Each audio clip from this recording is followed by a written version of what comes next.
Je sais que vous aurez du mal à le croire, mais je vous donne ma parole d'honnête homme que chaque mot que je vais vous dire est la pure vérité.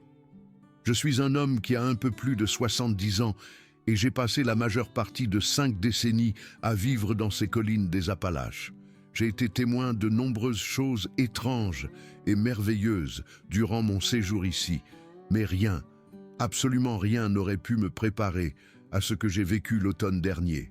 Rien n'aurait pu me préparer au jour où j'ai découvert 2 bébés Bigfoot à l'intérieur d'une grotte de calcaire effondrée. Permettez-moi de commencer par le tout début et de vous raconter cette histoire comme il se doit. Je vis seul dans une modeste maison en bois située au cœur de la forêt, loin de toute trace de civilisation. La petite ville la plus proche se trouve à environ 20 kilomètres, au bout d'un chemin de terre sinueux qui devient impraticable lors des fortes pluies. J'ai délibérément choisi cette existence isolée il y a de nombreuses années, car j'aspirais à la solitude, à la façon dont la brume matinale s'installe dans les vallées, au cœur des cigales les soirs d'été, au silence absolu d'une chute de neige en hiver. Ma femme est décédée il y a près de 10 ans après une longue maladie, et mes fils ont fondé leur propre famille dans diverses villes de la côte Est. Ils m'appellent régulièrement, inquiets pour leur vieux père qui vit seul dans un endroit aussi reculé, mais je leur assure que je reste capable et autonome. La vérité, c'est que je préfère que ce soit ainsi. J'ai mes routines quotidiennes qui structurent ma vie. Chaque matin, je me lève avant l'aube et je fais une longue promenade dans les bois, qu'il pleuve ou qu'il vente. J'entretiens un grand potager pendant la belle saison. Je passe mes soirées à lire à la lueur de la lampe ou à écouter la radio. C'est une existence simple, mais elle me convient parfaitement. Le tremblement de terre a frappé un jeudi après-midi, fin septembre. J'étais assis sur ma terrasse, à boire un café en regardant un couple de buses à queue rousse tournoyer au-dessus de ma tête, quand le sol sous mes pieds s'est mis à trembler. Au début, j'ai pensé qu'il s'agissait d'engins de chantier fonctionnant quelque part au loin, peut-être du matériel forestier ou de construction de routes, bien que je n'ai eu connaissance d'aucun travail de ce genre dans la région. Mais les secousses se sont ensuite intensifiées de façon spectaculaire. Les lattes de la terrasse ont vibré sous mon rocking chair. Ma tasse de café a glissé sur la petite table à côté de moi, pour finir par tomber sur le plancher en bois où elle s'est brisée. La maison tout entière a gémi et craqué comme une créature vivante en souffrance. Je me suis agrippé fermement aux accoudoirs de ma chaise, regardant avec incrédulité les arbres entourant ma propriété se balancer violemment, leurs troncs se pliant d'une manière qui semblait impossible. Des nuées d'oiseaux paniqués ont jailli des branches, leurs cris d'alarme emplissant l'air. Au loin, je pouvais entendre le fracas assourdissant des arbres qui tombaient. Le séisme a duré entre 45 secondes et 1 minute entière, bien que sur le moment cela m'ait semblé durer une éternité. Mon cœur martelait ma poitrine, et je me suis surpris à retenir mon souffle, attendant que les secousses cessent. Quand ce fut enfin le cas, le silence soudain qui a suivi m'a paru presque aussi troublant que le séisme lui-même. Je suis resté assis là pendant plusieurs minutes, essayant de calmer mon pouls et de rassembler mes esprits. J'avais vécu dans cette région toute ma vie et j'avais déjà connu des secousses mineures. Mais rien qui n'approchât de près ou de loin cette magnitude. C'était quelque chose de tout à fait différent, quelque chose qui ferait certainement la une des journaux. Une fois que mes mains ont cessé de trembler, je me suis levé sur des jambes flageolantes et j'ai commencé à évaluer les dégâts. La maison semblait structurellement saine, Dieu merci. Quelques objets étaient tombés des étagères à l'intérieur et j'ai remarqué une nouvelle fissure le long des fondations en pierre, mais le bâtiment avait remarquablement bien résisté au séisme. La forêt environnante n'avait pas eu autant de chance. Partout où je regardais, je voyais la destruction. Des chênes massifs, dont certains avaient sûrement plus de 100 ans, avaient été déracinés et gisaient maintenant sur le sol de la forêt comme des géants déchus. Des arbres plus petits s'étaient brisés en deux, leurs troncs éclatés pointant vers le ciel comme des os rompus. Le sol lui-même avait changé de manière subtile, difficile à décrire, Il y avait de nouvelles dépressions et de nouvelles bosses là où la terre s'était tassée différemment. Des racines exposées sortaient du sol à des angles étranges. Le paysage familier de mes promenades quotidiennes s'était transformé en quelque chose d'étranger et d'inquiétant. Cette nuit-là, le sommeil m'a complètement fui. J'étais allongé dans mon lit, écoutant la maison se tasser et craquer, sursautant au moindre bruit. Mon esprit revenait sans cesse au tremblement de terre, m'émerveillant de la puissance brute des forces géologiques que nous avons tendance à oublier sous nos pieds. Mais je me suis aussi surpris à penser à toute autre chose, quelque chose qui n'avait rien à voir avec les conséquences immédiates. De nombreuses années auparavant, lorsque j'ai acheté cette propriété et commencé à explorer la nature environnante, j'avais découvert un vaste réseau de grottes de calcaire à environ 10 km au nord-ouest de ma maison. Ces grottes s'étaient reformées au fil des millénaires par des cours d'eau souterrains dissolvant progressivement la roche tendre.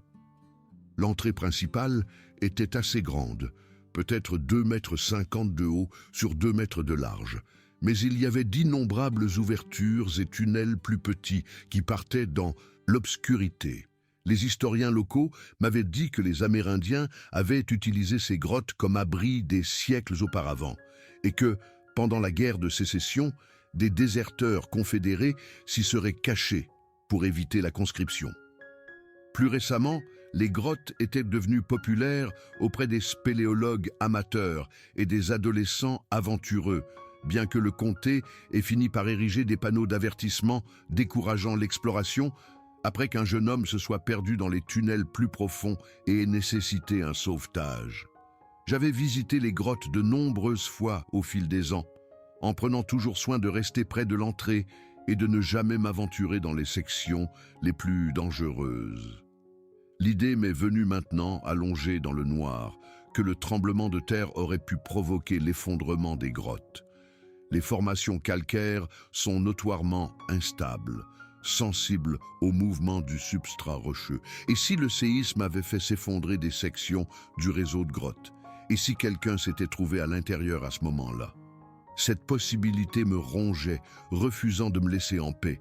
Je savais que j'étais probablement irrationnel. Les grottes n'étaient plus particulièrement populaires et les chances que quelqu'un ait été à l'intérieur pendant le tremblement de terre étaient minimes. Pourtant, je n'arrivais pas à me défaire du sentiment que je devais aller vérifier, voir par moi-même les dégâts survenus. Au lever du jour, ma décision était prise. J'allais marcher jusqu'aux grottes et évaluer la situation. À 72 ans, j'étais bien conscient de mes limites physiques. 10 kilomètres en terrain accidenté n'était pas une mince affaire, surtout avec les dégâts du séisme que je risquais de rencontrer en chemin. Mais je parcourais ces collines depuis des décennies. Je connaissais chaque sentier et chaque raccourci. Mes jambes étaient encore solides grâce à mes randonnées quotidiennes et mes poumons fonctionnaient bien malgré mon âge.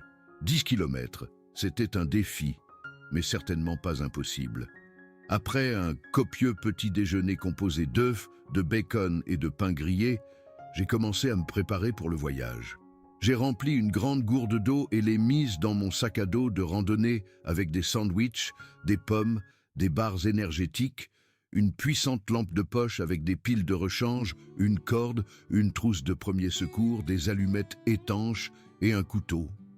Je me suis habillé en plusieurs couches, sachant que la température pouvait varier considérablement pendant la journée. Mes chaussures de randonnée étaient bien usées, mais fiables, du genre de celles qui m'avaient porté sur d'innombrables kilomètres sans me causer d'ampoule. J'ai attrapé mon bâton de marche, un solide morceau de chêne que j'avais sculpté moi-même des années auparavant, et j'ai fermé la maison à clé derrière moi. L'air du matin était vif et pur, portant l'odeur du pain et de la terre humide. En temps normal, cela aurait été une journée absolument parfaite pour une randonnée. Le ciel était clair et bleu et la température agréable. Mais alors que j'avançais sur les sentiers familiers, les preuves de la destruction du tremblement de terre sont devenues impossibles à ignorer. Des arbres bloquaient des chemins que j'avais empruntés des centaines de fois, m'obligeant à trouver d'autres itinéraires. Dans certaines zones, le sol s'était déplacé si radicalement que je reconnaissais à peine des points de repère que je connaissais depuis des années. Un ruisseau qui coulait normalement doucement dans un petit ravin avait été détourné par des débris et coulait maintenant dans une toute autre direction. Le flanc de colline, où j'apercevais habituellement des cerfs en train de paître, montrait des cicatrices fraîches là où le sol avait glissé en petits éboulements. La progression était plus lente que prévu. Ce qui aurait dû être une randonnée de 3 heures s'est étiré sur près de 5 heures, alors que je contournais les obstacles et faisais face au terrain difficile. Mes genoux me faisaient mal à force de monter et descendre constamment par-dessus des troncs d'arbres tombés. Mes épaules sont devenues douloureuses sous le poids de mon sac à dos. Je m'arrêtais fréquemment pour reprendre mon souffle et boire de l'eau, me rappelant qu'il n'y avait pas d'urgence, que la sécurité était plus importante que la vitesse. Le soleil est monté plus haut dans le ciel alors que je continuais, utilisant mon bâton de marche pour me stabiliser sur un sol incertain. Quand j'ai enfin atteint la zone où se trouvaient les grottes, mes pires craintes se sont confirmées. L'entrée principale s'était complètement effondrée. Là où il y avait autrefois une grande ouverture accueillante dans le flanc de la colline, il n'y avait plus qu'un tas chaotique de calcaire brisé, de terre et de végétation.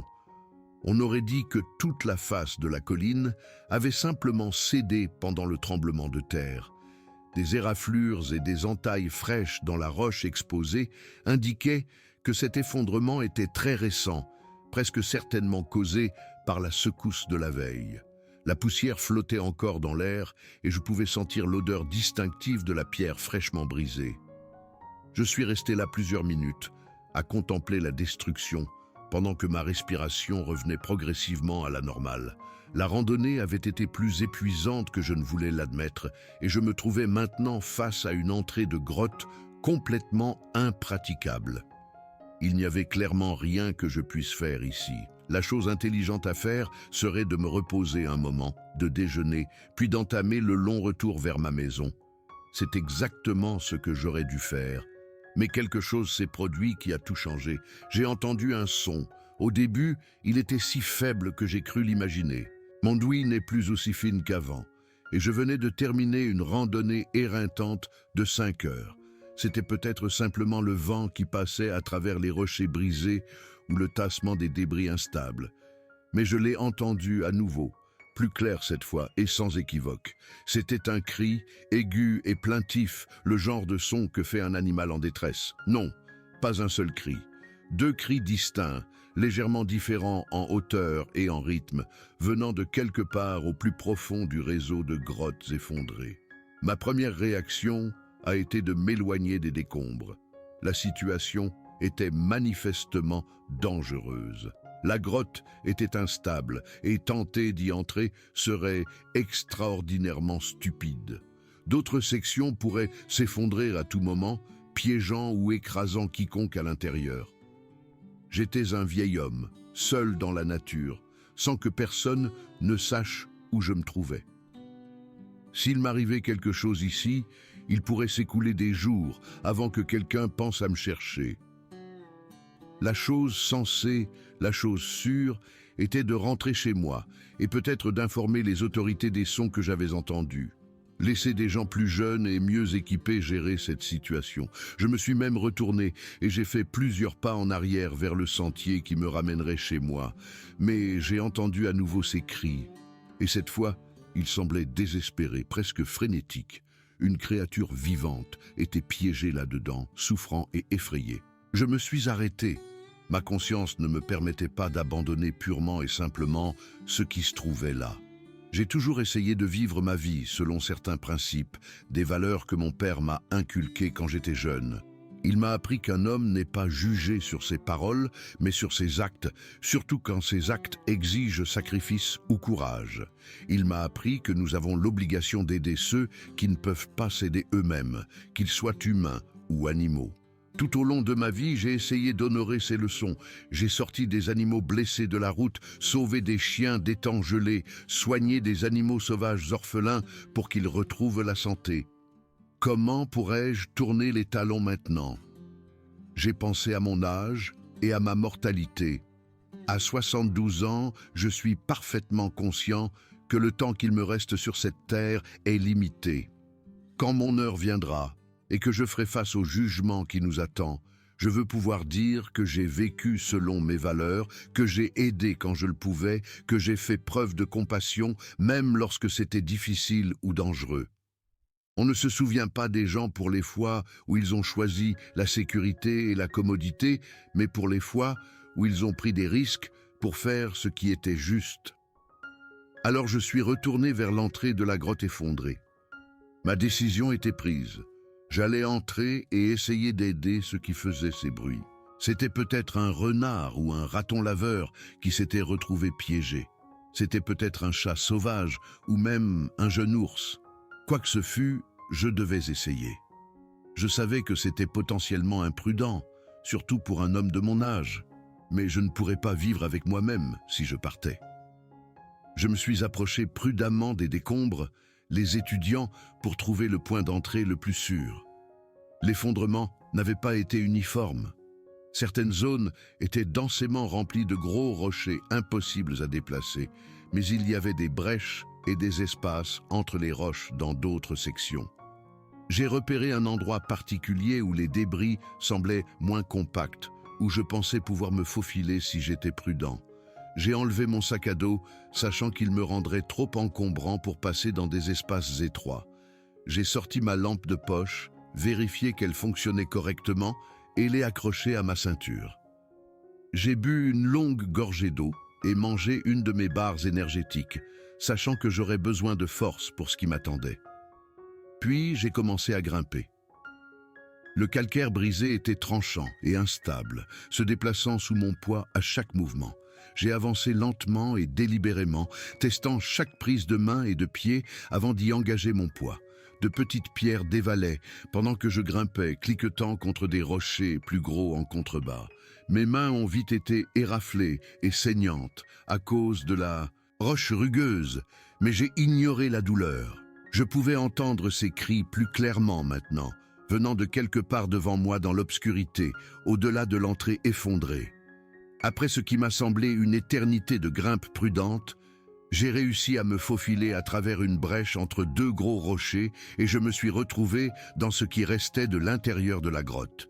J'ai sorti ma lampe de poche et l'ai allumée, balayant le faisceau autour de moi pour évaluer les lieux.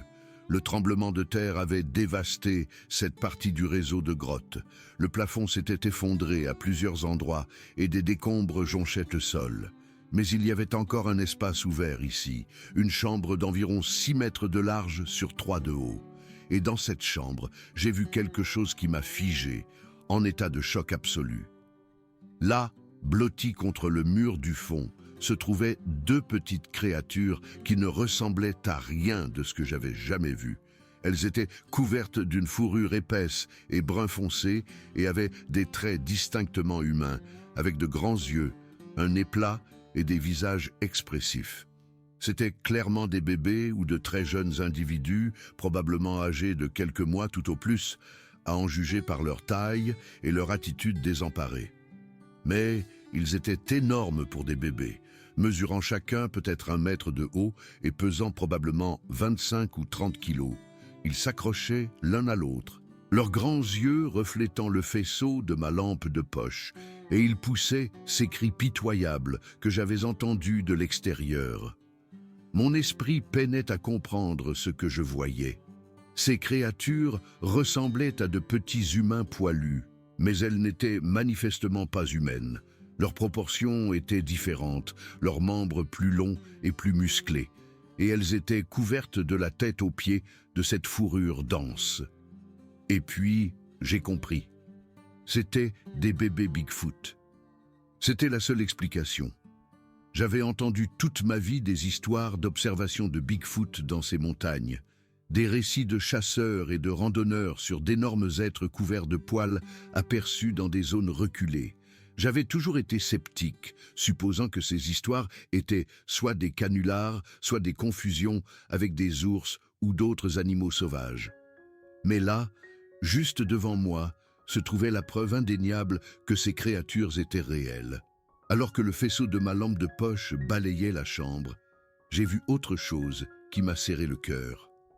Là, partiellement ensevelie sous une section de plafond effondré, se trouvait une silhouette beaucoup plus grande, un Bigfoot adulte, de toute évidence la mère de ses deux petits. Elle était massive, mesurant facilement 2,40 m, même allongée. Elle était clairement morte, tuée par la chute des rochers pendant le tremblement de terre. Un de ses bras était tendu vers les petits, comme si elle avait essayé de les atteindre quand le plafond s'est effondré. Cette vision m'a rempli d'une profonde tristesse. Cette créature était morte en essayant de protéger ses bébés. Les deux petits continuaient de pleurer, leur son résonnant sur les parois de la grotte. Ils étaient probablement là depuis le tremblement de terre, piégés avec leur mère morte, affamés, terrifiés et désorientés. Ils avaient désespérément besoin d'aide. J'ai su à ce moment-là que je ne pouvais pas les laisser ici. Je devais essayer de les sauver, même si je n'avais aucune idée de comment j'allais y parvenir, ni de ce que je ferais d'eux si j'y arrivais. Je me suis approché lentement des petits, parlant d'une voix douce et calme, bien que je ne sache pas s'ils pouvaient comprendre le langage humain ou s'ils répondraient à des tons apaisants. Ils m'ont regardé approcher avec ces grands yeux intelligents, et je pouvais voir la peur dans leurs expressions. Ils se sont blottis l'un contre l'autre, émettant des sons nerveux. Je me suis arrêté à quelques mètres et me suis assis sur un rocher, essayant de paraître aussi peu menaçant que possible. Je leur ai parlé doucement, leur disant que je ne leur voulais aucun mal, que je voulais les aider, que tout irait bien. Je ne sais pas s'ils ont compris mes mots, mais le ton a semblé avoir un certain effet.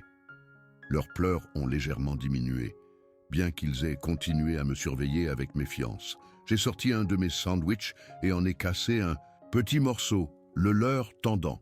La nourriture est un langage universel après tout. L'un des petits, légèrement plus grand que l'autre, a reniflé l'air avec précaution. J'ai posé le morceau de sandwich sur un rocher entre nous et j'ai reculé un peu. Le plus grand s'est avancé avec hésitation, a attrapé la nourriture et s'est rapidement replié près de son frère. Il a reniflé le sandwich attentivement avant de prendre une bouchée timide. Apparemment satisfait qu'il ne soit pas empoisonné, il a mangé le reste rapidement. Le plus petit a émis des sons insistants en voulant clairement aussi. J'ai cassé un autre morceau et le lui ai offert de la même manière. Bientôt, les deux petits mangeaient dans ma main, bien qu'ils soient restés nerveux et prêts à détaler au moindre mouvement brusque. J'ai passé l'heure suivante à gagner lentement leur confiance, leur offrant de petites quantités de nourriture et d'eau de ma gourde, leur parlant constamment d'un ton doux. Ils avaient manifestement faim et soif, ce qui jouait en ma faveur. Peu à peu, ils ont commencé à se détendre en ma présence. Le plus grand m'a même permis de toucher brièvement sa fourrure, bien qu'il ait tressailli au premier contact. La fourrure était étonnamment douce et propre, malgré l'environnement poussiéreux.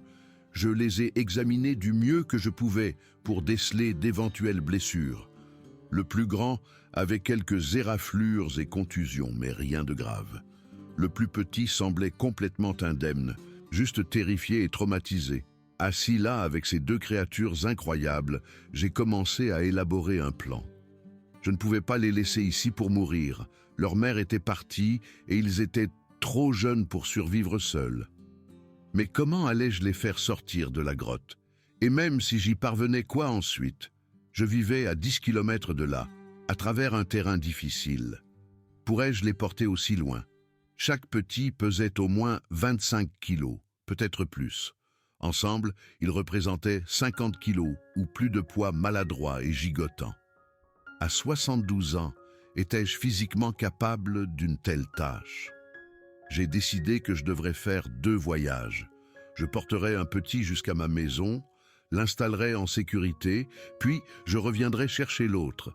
Cela signifierait marcher 10 km avec un petit, puis 10 km pour retourner à la grotte, puis encore 10 km jusqu'à la maison avec le second. 30 km au total sur un terrain accidenté en transportant un poids conséquent. L'idée même était intimidante. Il me faudrait probablement 2 jours complets pour effectuer les 2 voyages. Mais je ne voyais pas d'autre solution.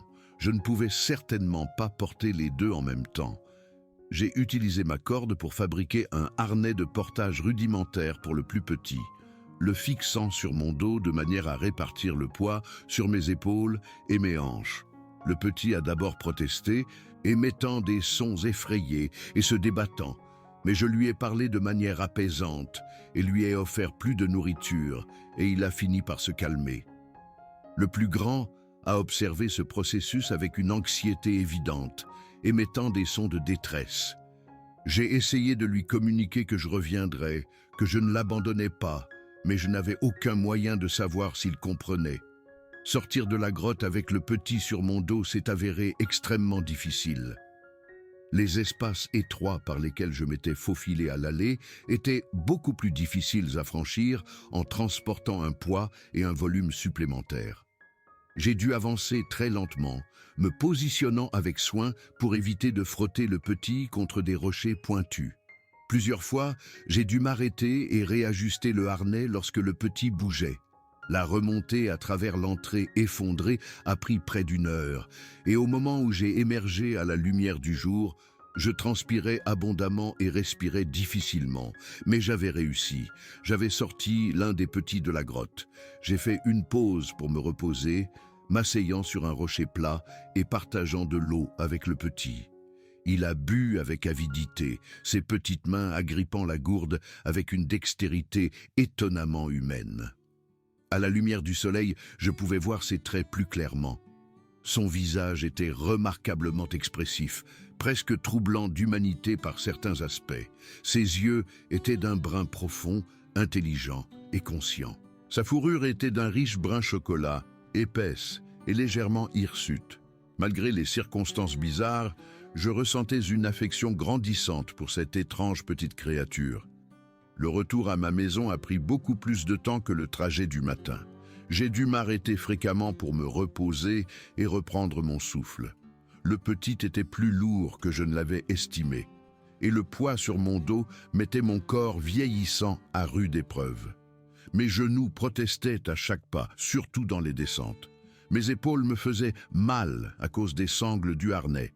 Mais j'ai continué, un pas à la fois, mon bâton de marche m'offrant un soutien essentiel. Le petit alternait entre des périodes de mouvement agité et des périodes de calme. Parfois, il émettait des sons doux, presque comme le gazouillis d'un bébé humain, et je lui parlais pour le rassurer.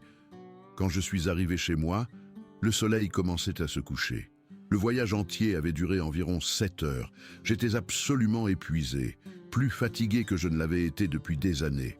Chaque muscle de mon corps criait de fatigue. J'ai soigneusement retiré le harnais et j'ai fait entrer le petit, le posant doucement sur un tapis dans mon salon. Il a regardé son nouvel environnement avec une curiosité évidente, sa tête pivotant pour observer les meubles, la lumière de la lampe, la cheminée en pierre. Je lui ai apporté de l'eau dans un grand bol et lui ai offert plus de nourriture. Il a mangé et bu volontiers, puis s'est installé dans un coin et a semblé s'endormir presque immédiatement. Je ne désirais rien de plus que de m'effondrer dans mon propre lit et de dormir pendant 12 heures. Mais je savais que je ne pouvais pas. L'autre petit était toujours dans cette grotte, seul et effrayé. Je m'étais promis de les sauver tous les deux, mais je devais aussi être réaliste quant à mes limites physiques. J'avais 72 ans et je venais de parcourir 30 kilomètres en portant plus de 25 kilos. Mon corps avait besoin de repos. Si j'essayais de faire un autre voyage ce soir, je risquais de me blesser, ou pire, le second petit devrait attendre jusqu'au matin. Je me sentais coupable de cette décision, mais c'était le seul choix sensé. Je me suis préparé un dîner rapide, mangeant machinalement, sans vraiment goûter la nourriture. Le petit s'est réveillé brièvement et m'a regardé avec intérêt. Je lui ai offert une partie de mon dîner et il a accepté avec prudence, essayant chaque nouvel aliment avec la délibération attentive d'un jeune enfant. Ensuite, je lui ai fait un lit avec des couvertures et des oreillers disposés dans un coin de ma chambre, voulant le garder près de moi pour pouvoir le surveiller pendant la nuit. Il s'est installé dans ce lit de fortune assez volontiers, se recroquevillant en boule, avec ses bras enroulés autour de lui. En quelques minutes, il dormait à nouveau, sa respiration profonde et régulière. J'ai pris une douche chaude, espérant qu'elle soulagerait mes muscles endoloris, puis je me suis habillé de vêtements propres et me suis assis dans mon fauteuil avec un verre de whisky. Mon esprit était chamboulé par tout ce qui s'était passé. Moins de 12 heures auparavant, j'étais parti pour ce que je pensais être une simple randonnée pour vérifier l'état des grottes. Maintenant, j'avais un bébé Bigfoot dormant dans ma chambre. L'idée même semblait insensée. Pourtant, c'était indéniablement réel. Je pouvais entendre sa respiration calme depuis l'autre pièce. Je me suis levé plusieurs fois pendant la nuit pour le voir, m'assurant qu'il allait bien. Chaque fois que je regardais, il dormait paisiblement, l'air étrangement vulnérable et innocent. Malgré ma fatigue, j'ai mal dormi. Mon corps était trop endolori, mon esprit trop actif, avec des pensées sur ce qui m'attendait. Avant l'aube, j'étais debout et je me préparais pour le second voyage. J'ai pris un grand petit déjeuner, j'ai emballé des provisions fraîches dans mon sac à dos et je me suis assuré que le premier petit était en sécurité dans la maison. Je lui ai laissé de la nourriture et de l'eau, même si je m'inquiétais de ce qu'il pourrait faire pendant mon absence. Paniquerait-il et essaierait-il de s'échapper? Endommagerait-il mes affaires? Il n'y avait aucun moyen de le savoir. Je devais simplement lui faire confiance pour la journée. La deuxième randonnée vers les grottes fut, si possible, encore plus difficile que la première. Mon corps était déjà fatigué par les efforts de la veille. Chaque pas envoyait des décharges de douleur dans mes genoux et mes hanches. Mais j'ai continué, poussé par le fait qu'une créature sans défense dépendait de moi. Quand j'ai finalement atteint l'entrée de la grotte effondrée et que je suis retourné dans la chambre intérieure, j'ai trouvé le second petit exactement là où je l'avais laissé. Il n'avait pas bougé de sa position contre le mur. Quand il m'a vu, il a émis des sons qui semblaient presque être de soulagement, comme s'il avait douté que je revienne. Ce petit était encore plus coopératif que le premier, peut-être parce qu'il était si reconnaissant de ne plus être seul. Il m'a laissé le fixer dans le harnais de portage avec une protestation minimale. Le voyage de retour fut un brouillard de douleur et de détermination. Je ne me souviens pas de grand-chose, clairement. Je me souviens juste d'avoir mis un pied devant l'autre, de respirer à travers l'inconfort, de m'arrêter pour me reposer quand c'était absolument nécessaire, puis de continuer. Ma vision semblait se rétrécir au sentier devant moi. Mon monde n'était plus que le prochain pas, la prochaine respiration, les quelques mètres de progression suivants. Quand j'ai finalement titubé dans mon jardin en fin d'après-midi, j'étais sur le point de m'effondrer. J'ai fait entrer le second petit, où il a été immédiatement accueilli par des sons excités du premier. Ils se sont précipités l'un vers l'autre, s'étreignant et se touchant le visage, manifestement ravis d'être réunis. En les regardant, j'ai ressenti un profond sentiment de satisfaction malgré mon épuisement physique. Je l'avais fait. Contre toute attente, à 72 ans, j'avais sauvé les deux petits d'une mort certaine dans cette grotte effondrée. J'avais parcouru un total de 58 km en 2 jours en transportant un poids conséquent sur un terrain difficile. Mon corps allait probablement me le faire payer pendant des semaines, mais cela en valait la peine. J'ai passé cette soirée à simplement observer les deux petits alors qu'ils exploraient ma maison ensemble. Ils se déplaçaient avec une démarche curieuse et dégingandée qui était étonnamment gracieuse. Ils examinaient tout avec un intérêt intense, touchant mes meubles, reniflant mes affaires, inspectant chaque recoin. Quand j'ai préparé le dîner, ils sont tous les deux venus regarder, fascinés par le processus de cuisson. Je leur ai donné divers aliments à essayer, découvrant qu'ils semblaient presque tout apprécier, bien qu'ils aient montré un enthousiasme particulier pour les fruits et les aliments sucrés. Au fil des jours, nous nous sommes installés dans une routine. J'ai commencé à différencier plus clairement les deux petits. Le plus grand, que j'ai commencé à appeler Ember, en raison de la teinte légèrement rousse de sa fourrure, était plus audacieux et plus extraverti. C'était toujours le premier à essayer de nouveaux aliments, le premier à s'approcher de moi pour interagir, le premier à explorer de nouvelles zones.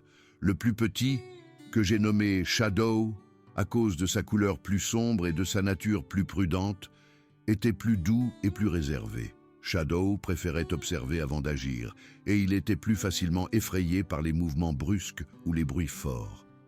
J'ai vite réalisé que prendre soin de ces créatures allait être bien plus compliqué que je ne l'avais imaginé au départ. Elles nécessitaient une surveillance constante, car elles étaient intensément curieuses et sujettes à s'attirer des ennuis. Elles pouvaient grimper avec une habileté remarquable, escaladant mes meubles et tentant même de monter au mur en s'agrippant à la pierre brute de ma cheminée. Elles étaient aussi incroyablement fortes pour leur taille. Elles pouvaient facilement renverser des meubles, arracher des rideaux et ouvrir des portes que je pensais bien fermées. J'ai dû sécuriser ma maison pour les enfants d'une manière dont je n'avais jamais eu besoin lorsque mes propres fils étaient jeunes. Les nourrir présentait ses propres défis. Ils mangeaient des quantités prodigieuses de nourriture, bien plus que ce que j'avais prévu. Mes réserves habituelles de provisions ont été épuisées en quelques jours. J'ai dû commencer à faire des voyages hebdomadaires en ville pour faire le plein de fruits, de légumes, de pain et d'autres aliments qu'ils appréciaient. Je ne pouvais pas simplement acheter de la nourriture pour bébé ou du lait maternisé comme on le ferait pour un nourrisson humain. Ces créatures avaient besoin d'une nutrition substantielle pour alimenter leur croissance rapide et leur métabolisme élevé. J'ai expérimenté différents aliments, découvrant leurs préférences et leurs aversions. Ils adoraient les baies de toutes sortes, les pommes, les carottes et les patates douces. Ils étaient moins enthousiastes pour les légumes-feuilles, bien qu'ils les mangent s'ils avaient assez faim.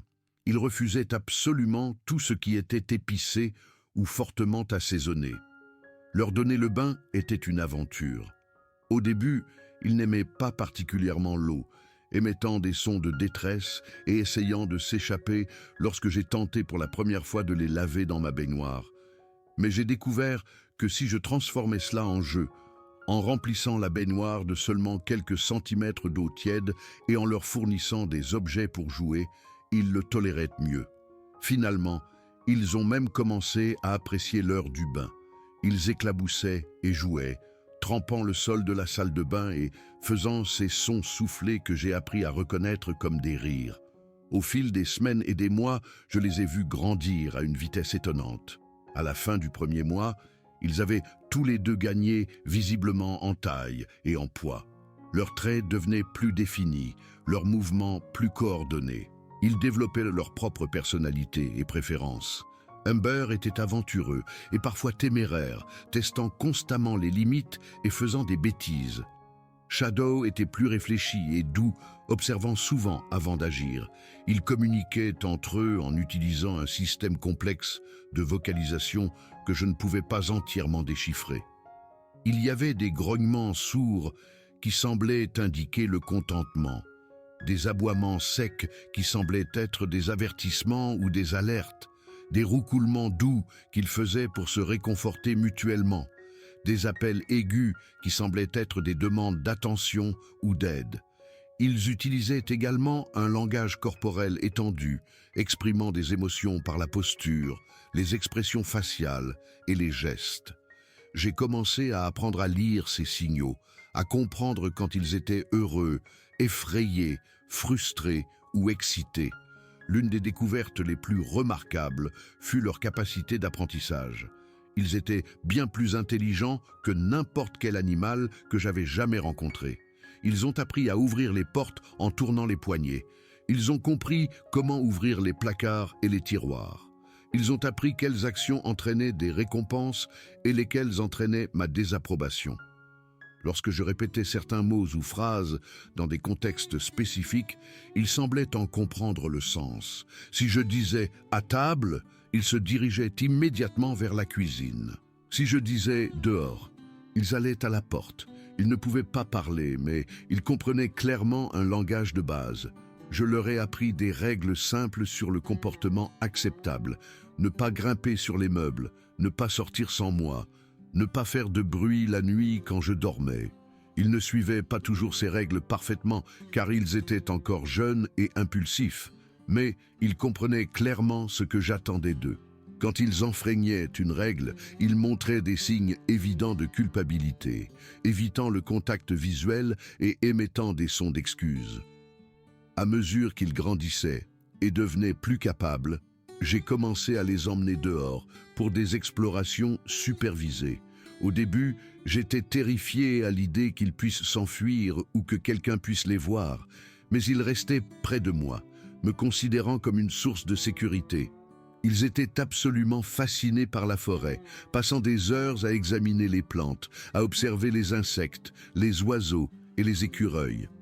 Ils se déplaçaient dans les bois avec une grâce naturelle, comme s'ils avaient été conçus pour cet environnement. Ils pouvaient naviguer sur un terrain accidenté avec aisance, grimpant par-dessus des troncs d'arbres tombés et des rochers qui m'auraient mis en difficulté. Je les ai regardés apprendre des compétences de survie qui semblaient être en partie instinctives et en partie basées sur l'observation. Ils ont découvert quelles plantes étaient comestibles, testant de nouveaux aliments avec prudence avant d'en consommer de plus grandes quantités. Ils ont appris à reconnaître les traces et les odeurs d'animaux. Ils sont devenus experts pour grimper aux arbres, grimpant sur les troncs avec des bras puissants et s'agrippant avec leurs pieds d'une manière qui semblait impossible. Shadow aimait particulièrement grimper, montant souvent jusqu'aux plus hautes branches et y restant assis pendant de longues périodes, observant la canopée de la forêt. Le lien entre eux deux était extraordinairement fort. Ils étaient rarement à plus de quelques mètres l'un de l'autre. Si l'un d'eux allait dans une autre pièce, l'autre le suivait immédiatement. La nuit, ils dormaient blottis l'un contre l'autre, leurs bras enroulés l'un autour de l'autre. Si l'un d'eux se blessait en jouant, l'autre montrait immédiatement de l'inquiétude, émettant des sons soucieux et touchant doucement la blessure. Ils partageaient volontairement la nourriture, se relayant pour les aliments préférés. Ils jouaient ensemble pendant des heures chaque jour, luttant, se poursuivant et s'engageant dans ce qui ressemblait à des jeux de chat ou de cache-cache. Leur comportement de jeu était sophistiqué et suivait clairement des règles tacites. Lorsqu'ils luttaient, ils faisaient attention à ne pas se blesser, retenant leur coup et s'arrêtant si l'un d'eux émettait un son de détresse réelle. Ils se relayaient pour être le poursuivant et le poursuivi dans leur jeu de course. Ils inventaient de nouveaux jeux, utilisant des bâtons ou des pierres comme jouets, créant des scénarios qui semblaient avoir des règles et des objectifs qu'ils comprenaient tous les deux. En les regardant jouer, j'ai été frappé par leur ressemblance avec des enfants humains à bien des égards, malgré leur apparence inhabituelle. Au fil des mois, j'ai développé une profonde affection pour Ember et Shadow. Ils étaient devenus comme une famille pour moi, comblant une solitude dans ma vie que je n'avais pas pleinement reconnue avant leur arrivée. Mes fils appelaient régulièrement, et je me surprenais à trouver des excuses pour qu'ils ne puissent pas venir, inventant des réparations à faire ou prétendant être occupés par des projets. Je ne pouvais pas leur parler d'Ember et de Shadow. Ils penseraient que j'avais perdu la tête.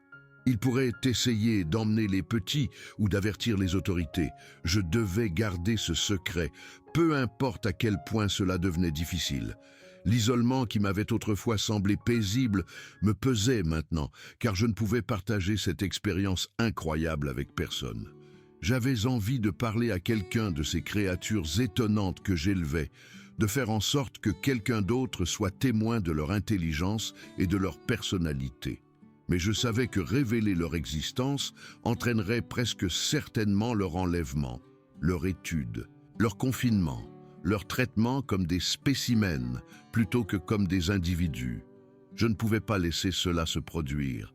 J'ai donc porté le secret seul, documentant leur croissance et leur développement dans des journaux privés, prenant des photos que je ne pourrais jamais montrer à personne. Ember et Shadow ont continué de grandir à un rythme remarquable. À l'âge de 6 mois, ils mesuraient près d'1,40 m et pesaient probablement près de 55 kg chacun. Leurs traits devenaient plus adultes, bien qu'ils conservent encore une qualité juvénile dans leurs expressions et leurs comportements. Ils étaient forts, incroyablement forts. Ils pouvaient déplacer des meubles que je ne pouvais pas bouger. Ils pouvaient casser des branches épaisses à main nue. Pourtant, ils étaient remarquablement doux avec moi. semblant comprendre que j'étais plus fragile qu'eux. J'ai commencé à m'inquiéter pour l'avenir. Il devenait trop grand pour rester caché indéfiniment. Ma maison commençait à sembler à l'étroit avec 2 jeunes Bigfoot en pleine croissance y vivant. Ils avaient besoin de plus d'espace pour se déplacer, de plus d'opportunités pour développer leurs capacités naturelles. Je savais que je devrais finalement prendre une décision concernant leur avenir. Pouvais-je les garder avec moi en permanence? Devrais-je essayer de les relâcher dans la nature en espérant qu'ils trouveraient d'autres de leur espèce? La seule pensée de me séparer d'eux me causait une douleur physique. Ils faisaient partie de ma vie maintenant, aussi essentielle à mon bonheur que la respiration. Mais je reconnaissais aussi que les garder confinés dans ma maison et la forêt environnante n'était pas juste pour eux. C'étaient des créatures sauvages, malgré la vie domestique que je leur avais créée. Leur place était dans la nature, à vivre la vie pour laquelle leur espèce avait évolué. Ils devaient apprendre des compétences que je ne pouvais pas leur enseigner, découvrir le monde au-delà de ma petite propriété, potentiellement trouver d'autres de leur espèce et établir des liens avec eux. J'ai commencé à les emmener dans des expéditions plus longues dans la forêt, voyageant plus loin de la maison, leur apprenant à être plus indépendants. Je leur ai montré comment trouver des sources d'eau, comment identifier les plantes comestibles, comment créer des abris à partir de matériaux naturels. Ils ont absorbé ces leçons avec empressement, leur intelligence les rendant rapides à apprendre. Je pouvais les voir devenir plus confiants, plus capables. Ils grandissaient, et comme tous les parents, je ressentais à la fois de la fierté et de la tristesse en les regardant mûrir. Il y a eu des moments de pure joie pendant cette période. Regarder Shadow découvrir une cascade et passer un après-midi entier à jouer dans l'eau, son visage transformé par un plaisir évident. Voir Ember réussir à attraper un poisson dans un ruisseau en utilisant des techniques qu'il avait développées par l'observation et la pratique. M'asseoir avec eux deux au sommet d'une colline au coucher du soleil, regardant le ciel prendre des teintes brillantes d'orange et de pourpre, sentant leur présence chaleureuse à mes côtés. Ces moments étaient précieux au-delà de toute mesure, et j'ai essayé de mémoriser chaque détail, sachant qu'ils deviendraient finalement des souvenirs plutôt que des expériences continues. J'ai également observé des comportements qui suggéraient une vie intérieure sophistiquée. Les jeunes s'asseyaient parfois tranquillement pendant de longues périodes, apparemment perdus dans leurs pensées, leurs expressions contemplatives. Ils montraient des préférences claires pour certains endroits, retournant à plusieurs reprises à leur lieu favori. Shadow avait un rocher particulier près d'un ruisseau, où il aimait s'asseoir et regarder l'eau couler. Ember avait un chêne massif qu'il grimpait presque quotidiennement, s'installant dans une fourche confortable dans les branches et y restant pendant des heures. Ces comportements suggéraient non seulement de l'intelligence, mais aussi une conscience de soi, une vie mentale interne aussi riche que la mienne. Ils faisaient preuve d'empathie et d'intelligence émotionnelle. Quand j'étais fatigué ou que je souffrais d'arthrite, ils étaient plus doux avec moi, modérant leurs jeux brutaux et restant plus près de moi. Ils semblaient sentir mes humeurs, répondant à mes émotions par des changements appropriés dans leur comportement. Quand j'étais triste, ils s'asseyaient tranquillement avec moi, tendant parfois la main pour toucher la mienne ou s'appuyant contre moi, offrant un réconfort silencieux. Quand j'étais heureux, ils devenaient plus joueurs et énergiques, comme si mon humeur influençait la leur. J'ai tout documenté sur leur comportement et leur développement, remplissant des carnets d'observation et de croquis. J'ai noté les aliments qu'ils préféraient, comment leur vocalisation changeait en mûrissant, comment leur capacité physique se développait au fil du temps. J'ai enregistré des exemples de résolution de problèmes, des moments de créativité, des manifestations d'émotions. Cette documentation était en partie une curiosité scientifique, mais surtout le désir d'un père de préserver les souvenirs de ses enfants qui grandissent. Car c'est ce qu'ils étaient devenus pour moi, je l'ai réalisé. Ce n'étaient pas des animaux de compagnie ou des spécimens intéressants. C'étaient mes enfants dans tout ce qui comptait. Leur capacité de résolution de problèmes continuait de m'étonner. Un après-midi, j'ai regardé Ember trouver comment atteindre un pot de miel que j'avais délibérément placé sur une étagère haute, pensant qu'il était hors de portée en toute sécurité. Plutôt que d'essayer simplement de grimper jusqu'à lui, ce qui aurait été la solution évidente, Amber a traîné une chaise à travers la pièce, l'a positionnée soigneusement sous l'étagère, est montée sur la chaise et a récupéré le pot. Cela démontrait non seulement de l'intelligence, mais aussi la capacité de planifier plusieurs étapes à l'avance, d'utiliser des outils de manière créative, de penser de manière abstraite pour résoudre des problèmes. Shadow, observant ce processus, a appris par observation et a réussi à reproduire la technique le lendemain pour atteindre un autre objet. Leur mémoire était extraordinaire et allait bien au-delà de la simple association. J'ai testé cela un jour en cachant des friandises à divers endroits de la maison pendant qu'ils regardaient. Puis, je les ai emmenés dehors pendant plusieurs heures, les occupant à d'autres activités. Quand nous sommes rentrés, Amber et Shadow sont allés directement à chaque cachette dans l'ordre, récupérant chaque friandise sans hésitation ni erreur.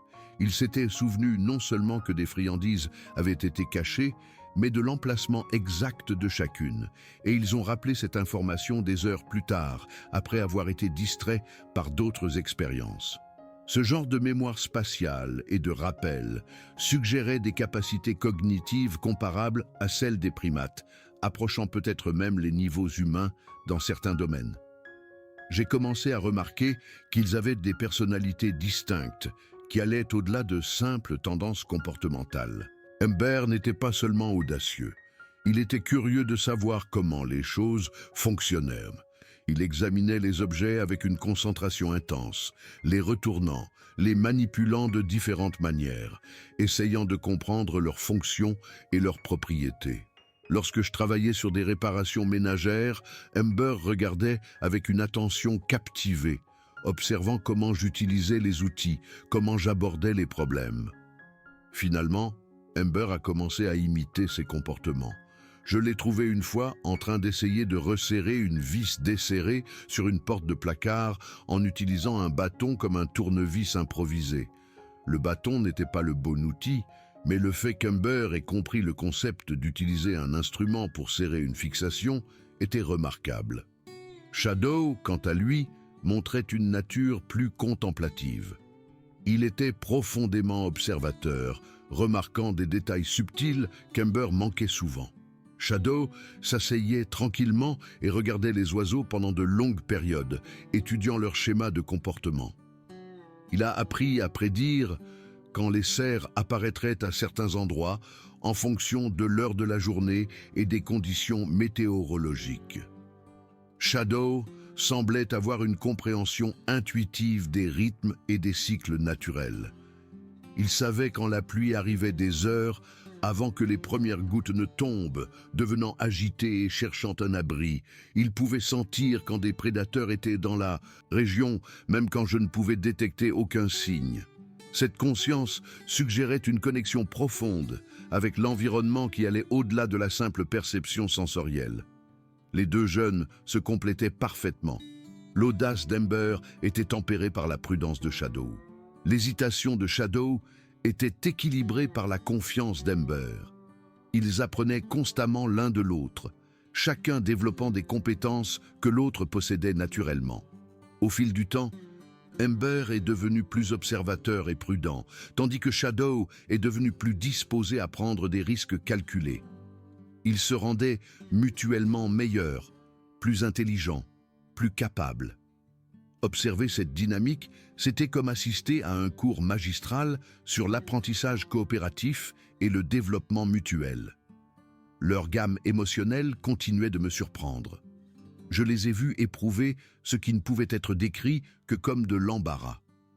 Un jour, Amber a tenté une escalade d'arbres particulièrement ambitieuse, proclamant ses intentions avec des vocalisations confiantes. À mi-chemin, il a perdu sa prise et est tombé, atterrissant sans grâce sur le sol. Il n'était pas blessé, mais il est resté assis un moment, puis a regardé autour de lui pour voir si Shadow et moi avions été témoins de l'incident. Quand il a vu que nous avions tous les deux regardé, Amber a émis un son spécifique, que je n'avais jamais entendu auparavant, une sorte de grognement soufflé, et son langage corporel traduisait une mortification évidente. Il n'a pas voulu nous regarder dans les yeux pendant l'heure qui a suivi, malgré nos tentatives de l'interpeller. Ce n'était pas une simple réaction de sursaut ou de peur. C'était un véritable embarras, une conscience de soi, une conscience de la façon dont les autres percevaient son échec. Ils ont également démontré ce qui semblait être une appréciation esthétique. Shadow avait une fascination particulière pour les fleurs. Pas pour les manger, comme je l'avais d'abord supposé, mais simplement pour les regarder. Il trouvait des fleurs sauvages lors de nos promenades et s'asseyait près d'elles, touchant doucement les pétales, approchant son visage pour les sentir, appréciant apparemment juste leur beauté. Ember a développé l'habitude de collectionner des pierres intéressantes, des pierres aux couleurs ou aux motifs inhabituels. Il a créé un petit tas de ces pierres, près de son lieu de sommeil préféré, les réarrangeant occasionnellement ou ajoutant de nouveaux spécimens. Ces comportements suggéraient qu'ils étaient capables de trouver des choses belles ou intéressantes pour des raisons purement esthétiques et non pour une quelconque utilité pratique. Je les ai observés s'engager dans ce qui ressemblait à un jeu imaginatif. Ils utilisaient des bâtons comme de fausses armes, s'engageant dans des simulacres de bataille qui étaient clairement du théâtre plutôt qu'une véritable agression. Ils créaient des scénarios qui semblaient avoir des récits, l'un jouant le rôle de l'agresseur et l'autre celui du défenseur, puis inversant les rôles. Parfois, ils m'intégraient à ces jeux, m'attribuant un rôle par des gestes et des vocalisations, s'attendant clairement à ce que je joue le jeu du scénario qu'ils avaient inventé. Ce type de jeu imaginatif et symbolique est considéré comme une marque de cognition avancée chez les humains et est rarement observé chez d'autres espèces. Leur capacité de planification s'étendait au-delà de la simple résolution de problèmes. J'ai remarqué qu'avant l'arrivée de l'hiver, Ember et Shadow ont commencé à rassembler et à stocker de la nourriture sans aucune incitation de ma part. Ils ont trouvé un endroit frais et sec sous la maison et ont commencé à y accumuler des noix, des fruits secs et des aliments conservés, créant une cache substantielle. Ils avaient observé les changements de saison, compris que la nourriture deviendrait plus rare et pris des mesures proactives pour se préparer aux besoins futurs. Cela démontrait une pensée orientée vers l'avenir, la capacité d'anticiper des circonstances qui ne s'étaient pas encore produites et d'agir sur la base de ces prédictions. La communication entre eux est devenue de plus en plus sophistiquée. J'ai commencé à identifier des vocalisations spécifiques qui correspondaient à des significations spécifiques. Il y avait une série particulière de grognements doux qui signifiait « viens ici » ou « suis-moi ». Un aboiement sec et saccadé indiquait un danger ou une alarme. Un ronronnement sourd et grave transmettait le contentement et la sécurité. Un sifflement montant semblait être une question ou une demande de clarification. Ils ont développé ce qui s'apparentait à des noms l'un pour l'autre, des sons spécifiques que l'un ferait pour attirer l'attention de l'autre, des sons qui étaient constamment utilisés dans ce contexte et aucun autre. Cela suggérait non seulement une communication, mais un langage, un système symbolique où les sons représentaient des concepts et pouvaient être combinés pour transmettre des significations plus complexes. J'ai également remarqué qu'ils communiquaient par ce qu'on pourrait appeler une signalisation à distance. S'ils se séparaient lors de l'exploration de la forêt, ils utilisaient des appels spécifiques à longue portée pour se retrouver. Mais ce n'étaient pas de simples appels « je suis là ». Les vocalisations semblaient transmettre des informations supplémentaires. Distance, direction, urgence, activité en cours.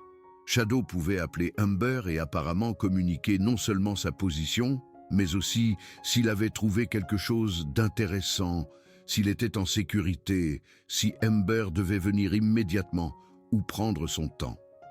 La complexité de l'information transmise par ces vocalisations était stupéfiante. Leur compréhension de la cause et de l'effet allait au-delà des relations immédiates et évidentes. Un jour de pluie, j'ai regardé Shadow observer l'eau goutter du toit dans un tonneau que je gardais pour récupérer l'eau de pluie. Shadow a étudié cela pendant un moment, puis a délibérément déplacé plusieurs récipients vides à des endroits où d'autres gouttes tombaient, créant une série de récupérateurs de pluie improvisés. Il a ensuite testé l'eau dans chaque récipient en y trempant ses doigts et en la goûtant, vérifiant apparemment quelle source fournissait l'eau la plus propre. Ce n'était pas un comportement enseigné, ni une imitation de quelque chose que j'avais fait. C'était un raisonnement indépendant sur le fonctionnement du monde et sur la manière de manipuler les circonstances pour atteindre un résultat souhaité. Amber a démontré une compréhension de l'équité et de la justice qui allait au-delà de la simple réciprocité. J'ai mené une expérience informelle un jour, donnant à Amber une plus grande portion d'un aliment préféré que je n'en ai donné à Shadow. Amber a remarqué la différence immédiatement et, sans y être incité, a cassé sa propre portion en deux et en a donné une partie à Shadow, rendant les parts plus égales. Il ne s'agissait pas d'éviter un conflit ou d'apaiser un frère en colère. Shadow ne s'était pas plaint et n'avait montré aucune détresse face à la distribution inégale. Amber a simplement reconnu l'iniquité et l'a corrigée volontairement. Cela suggérait un sens intériorisé de l'équité, un cadre moral qui fonctionnait indépendamment de la pression ou des conséquences externes. Ils ont montré des preuves claires de conscience de soi, l'un des principaux marqueurs de la conscience avancée. J'ai installé un miroir dans la maison, curieux de voir comment il réagirait. Au début, les deux jeunes ont traité leurs reflets comme d'autres individus, s'approchant du miroir avec prudence et émettant des sons de salutation. Mais en quelques jours, ils avaient compris qu'ils se voyaient eux-mêmes. Shadow, en particulier, est devenu fasciné par son propre reflet, passant du temps à s'examiner sous différents angles, faisant des grimaces, touchant des parties de son corps, tout en regardant l'image dans le miroir faire de même. Cette reconnaissance de soi dans un miroir est un test que de nombreux animaux intelligents échouent. Le fait que ces jeunes l'aient réussi si rapidement et si clairement était une preuve supplémentaire de leur remarquable capacité cognitive. J'ai été témoin d'actes de tromperie qui indiquaient paradoxalement l'honnêteté et la compréhension d'esprit autres que le leur. Un après-midi, Amber voulait un jouet avec lequel Shadow jouait. Plutôt que de le prendre simplement, ce dont il était certainement assez fort pour le faire, Amber a émis des vocalisations d'alarme tout en pointant vers les bois, comme pour alerter d'un danger. Shadow a immédiatement laissé tomber le jouet et a regardé où Amber pointait, manifestement préoccupé par les menaces potentielles. Amber a rapidement attrapé le jouet abandonné. Quand Shadow a réalisé qu'il n'y avait pas de danger réel et a regardé Amber avec le jouet volé, il a émis des sons qui transmettaient sans équivoque l'accusation et la trahison. Le langage corporel d'Amber suggérait la culpabilité. Toute cette interaction exigeait que les deux jeunes comprennent que les autres ont des esprits avec des croyances qui peuvent être manipulées, qu'on peut créer de fausses croyances dans l'esprit d'un autre par la tromperie, et qu'une telle tromperie est une violation des normes sociales. Ce sont des concepts sophistiqués qui nécessitent ce que les psychologues appellent une théorie de l'esprit. Leur jeu est devenu plus élaboré et basé sur des règles à mesure qu'ils mûrissaient. Ils ont inventé des jeux qui avaient des structures et des règles claires que les deux participants comprenaient et suivaient.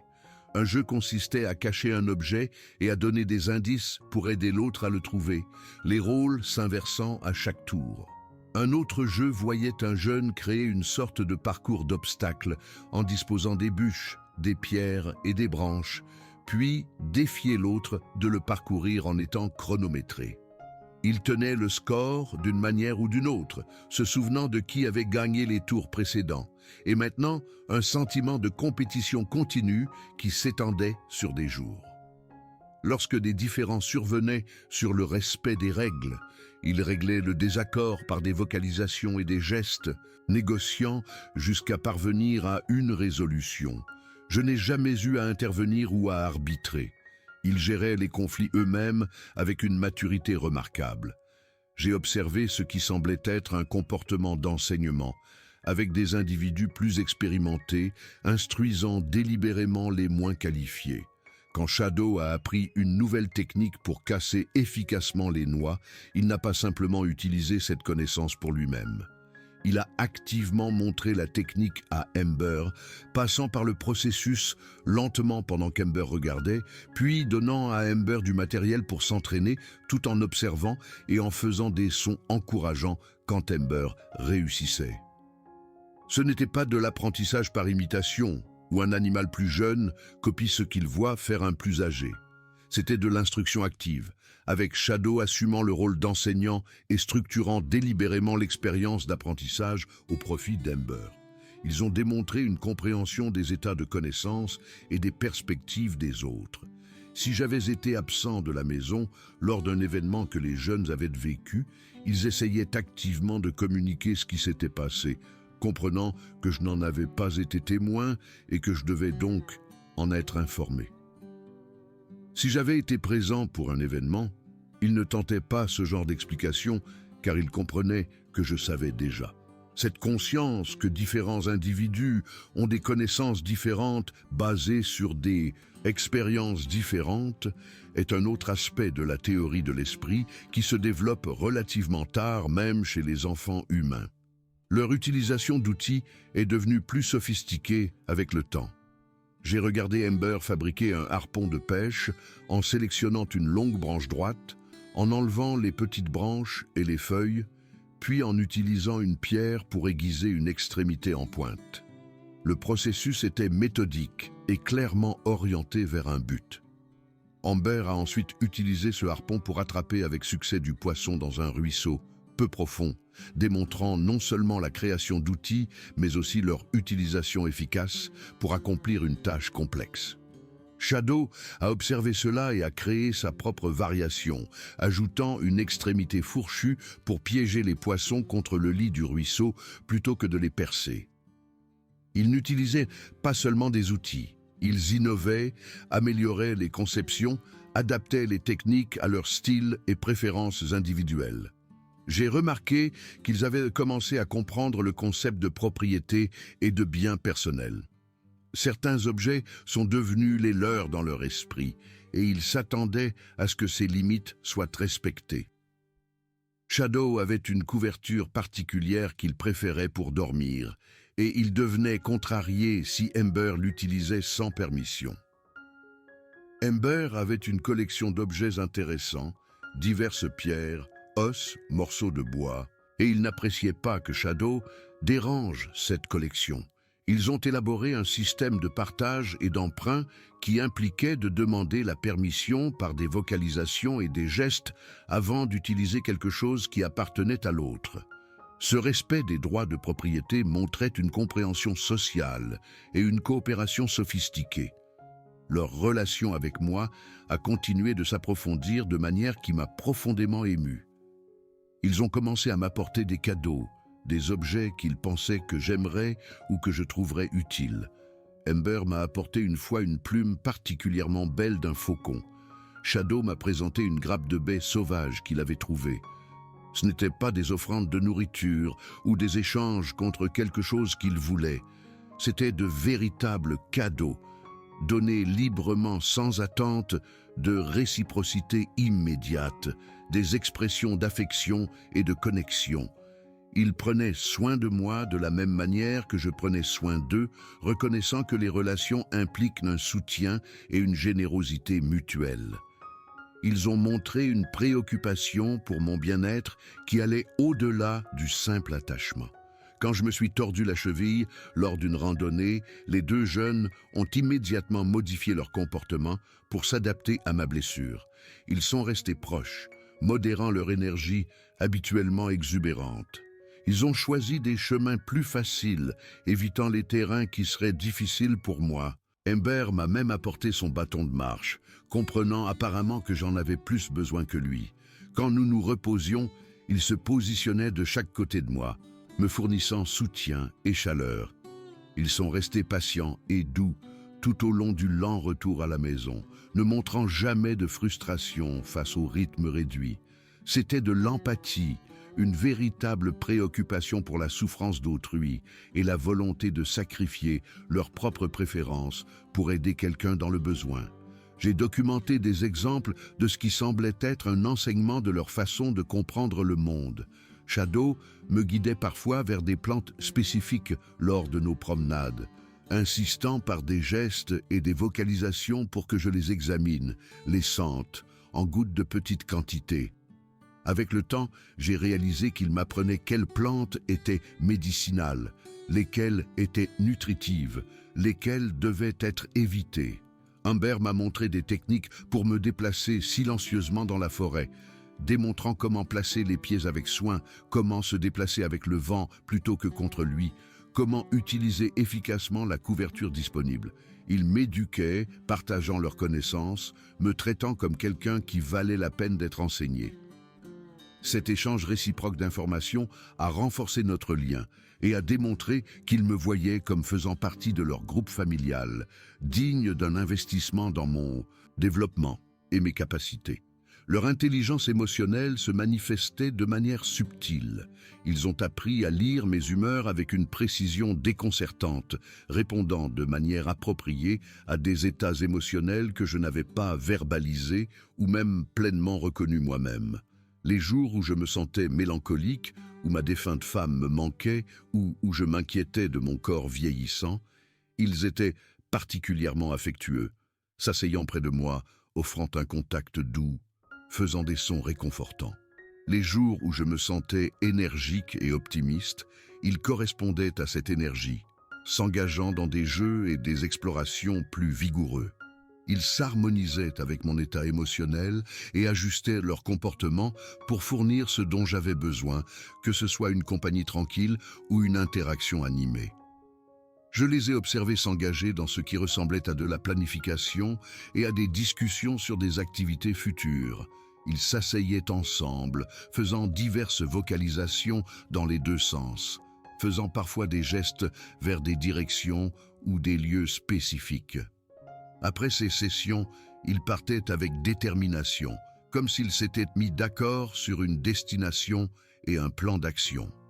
Cela suggérait qu'ils pouvaient communiquer sur des choses qui n'étaient pas immédiatement présentes, qu'ils pouvaient proposer des idées, débattre d'options et parvenir à un consensus sur des comportements futurs. Ce type de référence déplacée, parler de choses éloignées dans le temps ou l'espace de la situation immédiate est une caractéristique du langage humain et est rarement observée chez d'autres espèces. Leur capacité de gratification différée m'a beaucoup impressionné. J'ai testé cela de manière informelle en leur offrant le choix entre une petite récompense immédiate ou une plus grande récompense s'ils attendaient.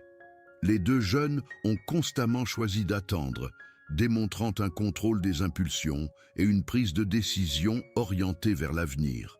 Plus remarquablement, ils attendaient plus longtemps pour des récompenses plus importantes, montrant qu'ils comprenaient non seulement que l'attente apportait des avantages, mais que l'ampleur de l'avantage augmentait avec la durée de l'attente. Ce type d'escompte temporel et de prise de décision rationnelle sur les récompenses futures nécessite des capacités cognitives sophistiquées. Ils ont développé ce qui ne pouvait être décrit que comme des connaissances culturelles, des informations transmises entre eux qui n'étaient pas instinctives, mais apprises et partagées. Amber a découvert une parcelle de baie particulière dans une zone reculée de la forêt.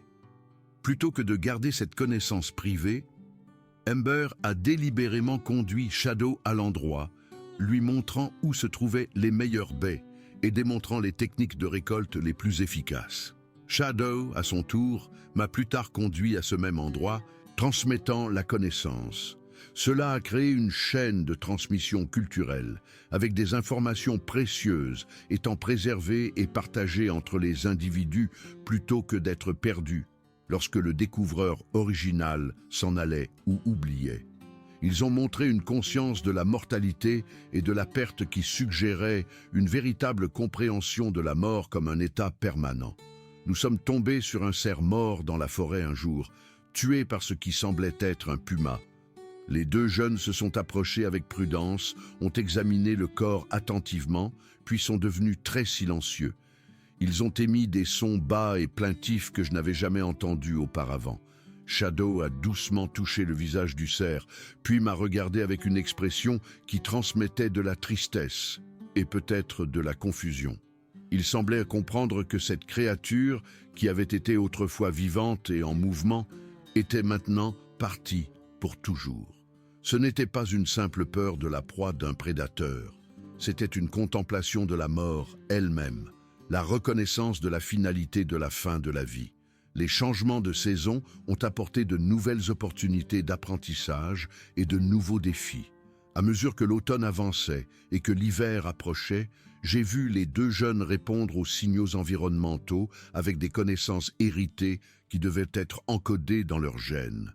Ils ont commencé à manger davantage, constituant des réserves de graisse pour les mois plus maigres à venir.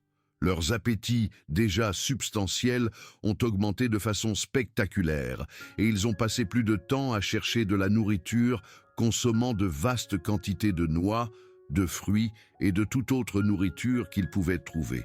Leur fourrure s'est épaissie de manière notable, devenant plus dense et plus longue pour fournir une isolation contre le froid à venir. Ces adaptations se sont produites sans aucune décision consciente de leur part, poussées par d'anciens impératifs biologiques. L'hiver lui-même fut une révélation. Je m'inquiétais de la façon dont ils supporteraient le froid, mais ils s'y sont épanouis. Ils adoraient la neige, y jouant pendant des heures, se roulant dans de profondes congères, se livrant à des batailles de boules de neige élaborées, où leur précision et leur puissance de lancer dépassaient de loin les miennes. Ils ont créé des abris de neige avec une habileté remarquable, creusant des espaces protégés dans de grandes congères qui offraient une excellente isolation. J'ai regardé Shadow construire une grotte de neige élaborée qui maintenait une température intérieure significativement plus chaude que l'air extérieur, démontrant une compréhension intuitive des propriétés isolantes de la neige et de la manière de les exploiter. La forêt d'hiver est devenue leur salle de classe pour différents types de leçons. Ils ont appris à pister les animaux dans la neige, lisant les histoires écrites dans les empreintes et les perturbations. Amber est devenue particulièrement douée pour cela, capable d'identifier différentes espèces, d'estimer depuis combien de temps elles étaient passées, de déterminer leur direction de déplacement et même d'évaluer si elles se déplaçaient nonchalamment ou fuyaient un danger.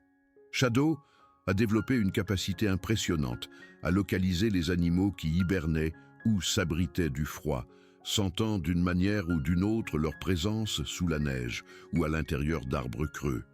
Ses compétences de pistage étaient remarquables et suggéraient des capacités sensorielles que je ne comprenais pas entièrement. Je les ai observés mettre de la nourriture en cache à plusieurs endroits dans la forêt, créant des réserves de secours, au cas où leur provision principale serait épuisée ou inaccessible. Ils se souvenaient de l'emplacement de chaque cache, avec une précision parfaite, même lorsque le paysage était transformé par de fortes chutes de neige. Ils creusaient à travers des mètres de neige pour atteindre des provisions qu'ils avaient enterrées des mois plus tôt, ne montrant jamais la moindre confusion sur l'endroit où ils avaient placé les choses. Cette mémoire spatiale et cette capacité d'organisation démontraient une planification et une gestion des ressources sophistiquées. Leur lien social s'est approfondi pendant les rudes mois d'hiver. Ils dormaient ensemble pour se réchauffer, leurs corps entrelacés, conservant la chaleur corporelle partagée. Ils se toilettaient mutuellement plus fréquemment, s'aidant à enlever la glace et les débris des zones difficiles à atteindre. Ils partageaient la nourriture sans hésitation, comprenant que la coopération et le soutien mutuel étaient essentiels pour survivre à des conditions difficiles. Je les ai vus développer ce qui ressemblait à un véritable altruisme, s'entraidant même lorsqu'il n'y avait aucun avantage immédiat pour eux-mêmes, agissant par souci du bien-être de l'autre plutôt que par attente d'un bénéfice réciproque. Le printemps a apporté une explosion d'énergie et d'activité. Alors que la neige fondait et que de nouvelles pousses apparaissaient, Ember et Shadow sont devenus plus aventureux, s'éloignant davantage de la maison, explorant des territoires dans lesquels ils ne s'étaient pas aventurés auparavant. J'ai commencé à les accompagner dans des expéditions plus longues, restant parfois dehors plusieurs jours, campant avec eux dans la forêt.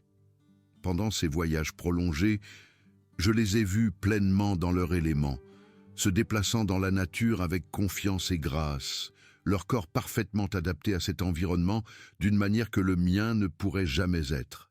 Je les ai vus rencontrer leur premier ours, un grand ours noir qui s'est approché de notre camp un soir.